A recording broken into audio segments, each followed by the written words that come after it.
একজন যুবক দাঁড়ান যে আগামী 30 দিন প্রতিদিন 5 লাইন করে আমার নবীর জীবনী পড়বেন। মারহাবা, দাঁড়াও। তোমরা হচ্ছে এই সমাজের আইডল। তোমরা এমন এক চ্যালেঞ্জ নিচ্ছ।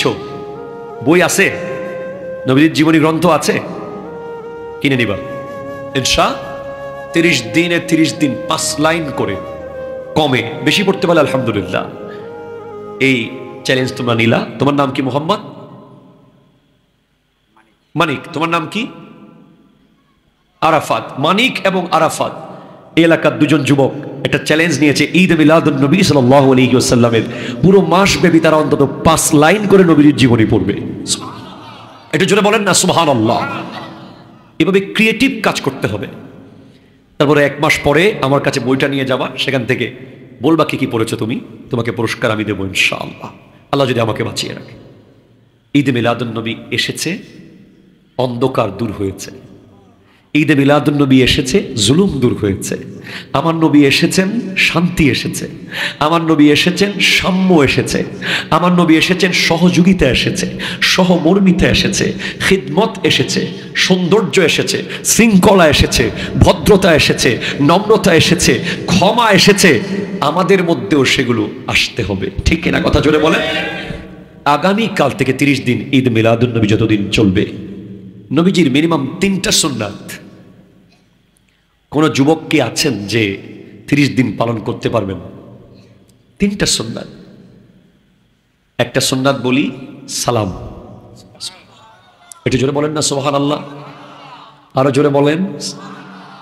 দ্বিতীয় সুন্নাত হলো মিসওয়াক, যেটা আপনার পক্ষে একেবারে সম্ভব, সুবহানাল্লাহ বলেন। তৃতীয় একটা সুন্নাত বলি, আপনি চাইলে গরিবদেরকে, গরিব দুঃখীদের পাশে দাঁড়াইতে পারেন। এই 3টা সুন্নাত নিয়মিত পালন করবেন নবীজির আগমনের মাসে। প্রতিদিন গরিব মানুষ না পেলেও চেষ্টা করবেন 1 টাকা অন্তত, 2 টাকা অন্তত দেওয়ার জন্য। অথবা যারা গরিব দুঃখীদেরকে দেওয়ার অ্যাবিলিটি নাই, সামর্থ্য নাই, আত্মীয়র বাড়িতে যাওয়া, অসহায়ের পাশে দাঁড়ানো, যে কোনো অসহায়। এমন সুন্নাত পালন করতে পারবেন এই 1 মাস। আছেন কোনো যুবক? কে পারবেন? একটু হাত তোলেন তো। আপনার নাম কি? মোহাম্মদ মামুন। আপনি চেষ্টা করবেন ইনশাআল্লাহ। আপনার নাম মোহাম্মদ শাহাদাত। চেষ্টা করবেন। স্মার্ট বয়, তোমার নাম কি? তুমি একটু দাঁড়িয়ে যাও। ঈদে মিলাদুন নবী উপলক্ষে অনেকেই তো অনেক কিছু করে। আমরা ঈদে মিলাদুন নবী উপলক্ষে নবীজির অন্তত একটা সুন্নতকে ধরে রাখবো 1 মাস ইনশাআল্লাহ। 3টা না পারি অন্তত কয়টা? একটা। প্রতিদিন 30 দিনে 30 দিন রবিউল আউয়ালে ছোট বড় আমার সামনে যেই আসুক সালাম দেব ইনশাআল্লাহ।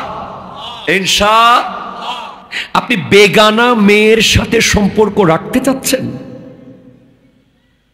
তাহলে আগে বাসায় একটা সাপ নিয়ে রাত্রে পাশে রেখে ঘুমাতে পারেন কিনা দেখেন। ঠিক। কয়টা সাপ? অনলি একটা সাপের কথা বলছি আমি। একটা সাপকে পাশে রেখে যদি 1 রাত ঘুমাইতে পারেন, তাহলে পরের দিন থেকে যা ইচ্ছা করেন। হাদিসে আছে 99টা সাপ কবরে।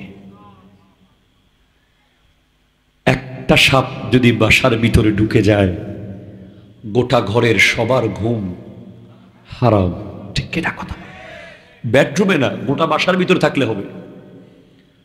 3 তলা একটা বাড়ির ভিতরে একটা সাপ ঢুকেছে, 3 তলার কোনো লোককে শান্তিতে থাকতে পারবে? কবর কয় হাত? 3.5 হাত কবরে। 99টা সাপ যদি থাকে, ভাবা যায়? এটাকে নিয়ে কল্পনা করার কোনো অবকাশ নাই। আমরা ওই ধরনের আযাবের থেকে মুক্তি চাই। আল্লাহ যেন আমাদেরকে নবীজির প্রেমিক হিসেবে কবুল করে। একটু জোরে বলেন না আমিন। কবরের আযাব, মুমিন যখন কবরে যাবে, ডান দিক থেকে সাপ আসবে, একটা অদৃশ্য শক্তি এসে দাঁড়িয়ে যাবে, ব্লক করে দেবে। বাম দিক থেকে আসবে, ব্লক করে দেওয়া হবে। সামনে মাথার দিক থেকে আসবে, আযাব, ব্লক হয়ে যাবে। পায়ের দিক থেকে আসবে, ব্লক হয়ে যাবে। মুমিন প্রশ্ন করবে, কিরে তোমরা কারা? একজন বলবে আমি তোমার নামাজ, আরেকজন বলবে আমি তোমার দান সাদাকা, আরেকজন বলবে আমি তোমার কোরআন তিলাওয়াত, আরেকজন বলবে আমি তোমার পায়ের উপরে দাঁড়িয়ে দাঁড়িয়ে তাহাজ্জুদ পড়ার সেই রাতগুলো আমি তোমাকে সেভ করার জন্য আল্লাহর পক্ষ থেকে আদেশ পেয়েছি। মুমিনকে সেদিন কোনো মানুষ সেভ করতে হবে না, তার প্রত্যেকটা নেক আমল তাকে সেভ করবে। আর যারা নামাজ পড়েছে অন টাইম মসজিদে গিয়েছে, তাদেরকে একটা জান্নাতি, কি সুন্দর একটা হুর, যার দিকে এক পলক তাকাতেই হাসর এসে যাবে। 4-5 হাজার বছর চলে যাবে এক নজরে। এমন এক হুর আসবে যার সাথে আল্লাহ ওই মুমিনের বিয়ে দেবে। জিজ্ঞেস করা হবে তুমি কে? বলে আমি তোমার নামাজ।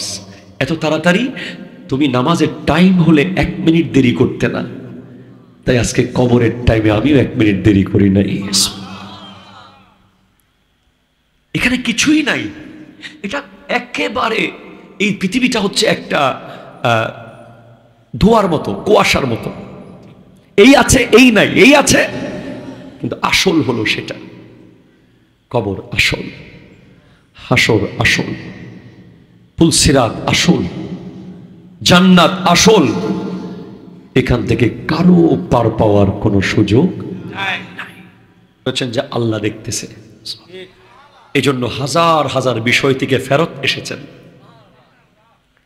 এবার আপনার মধ্যে আলামত দেখা যাচ্ছে, আল্লাহর জিকির শুনলে আপনার মধ্যে আল্লাহর ভয় আসতেছে, কোরআনের তিলাওয়াত শুনলে ঈমানের শক্তি বাড়তেছে, সবকিছুতে আপনি আল্লাহর উপর তাওয়াক্কুল করা শুরু করে দিয়েছেন।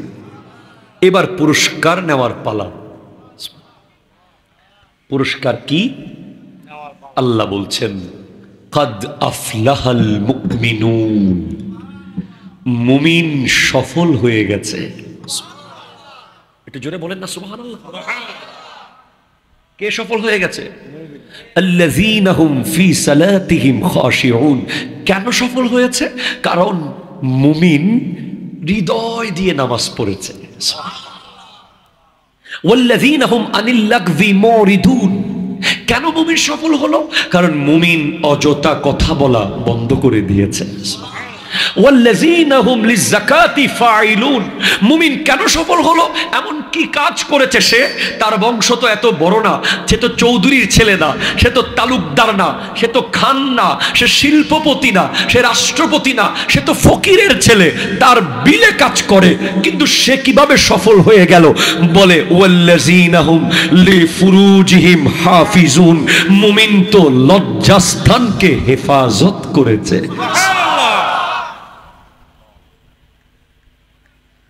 আর কি করেছে? ওয়াল্লাযীনা হুম লিযাকাতি ফাইলুন। মুমিন যাকাত ঠিক টাইমে দিয়ে দিয়েছে। মুমিন আমানতের খেয়ানত করে নাই, মুমিন ওয়াদা খেলাপ করে নাই, মুমিন মিথ্যা কথা বলে নাই। ওই ব্যক্তিটার জন্যই আল্লাহ আমার নবীকে দিয়েছেন। ওই মুমিনের জন্য নবী। সেজন্য লাকাদ মান্নাল্লাহু আলাল মুমিনিনা ইয বা'সা ফীহিম রাসূলা। মুমিনদেরকে আল্লাহ বড় দয়া করেছে, তাদের সবচেয়ে বড় পুরস্কার হলো তাদের জন্য আল্লাহ তাদেরকে নবী দিয়েছে। কাল হাসরের মাঠে নবীজির সাথে মুমিনরা থাকবে। মুমিনদেরকে সাথে নিয়ে আমার নবী জান্নাতে প্রবেশ করবে। ভাই সবচেয়ে বড় মুমিন কে হুজুর বর্তমানে? এমন এক মুমিনের নাম বলেন যাকে আমরা কোনোদিন ফেলতে পারবো না, যতই করি। হ্যাঁ, কি নাম? সিদ্দিকে আকবর। কেন উনি এত বড়? কারণ ওনার ইমানের গাছটা বড়। ইমানের গাছ বড়। এরপরে কে? ফারুকে আজম। এরপরে কে? উসমান জুন্নুরাইন। এরপরে কে? মৌলা আলী। সুবহানাল্লাহ। ইনাদের ইমানের গাছ অনেক বড়। হুজুর, ইমানের গাছটা বড় করে কিভাবে? দুইটা জিনিস দিতে হয় ইমানের গাছে, একটা হলো পানি, একটা হলো বাতাস। ইমানের গাছে তো পানি দেওয়া যায় না, ইমানের গাছের পানি হলো মুহাব্বতে মুস্তাফা সাল্লাল্লাহু আলাইহি ওয়াসাল্লাম। যত বেশি নবীকে ভালোবাসবেন ইমানের গাছ তত পানি পাবে। আর ইমানের গাছের বাতাস হলো তাজিমে মুস্তাফা, নবীজির আদব, নবীজির আদব, নবীজির আদব। জোরে বলেন সুবহানাল্লাহ। নবীকে নিজের মতো বললে আদব হবে না? না। নবীজি মাটির বললে আদব হবে না? নবীজি মরে গেছে বললে আদব হবে না? নবীজির মুখ দিয়ে নাউজুবিল্লাহ দুর্গন্ধ বের হচ্ছে বললে আদব হবে না? নবীজিকে রাখাল বললে আদব হবে না? একটা শব্দ বলার আগে 1000 বার চিন্তা করতে হবে, যদি সেই শব্দ নবীর শানে হয়। ঠিক কিনা কথা বলে? আসুন আমরা মুমিন হয়ে যাই।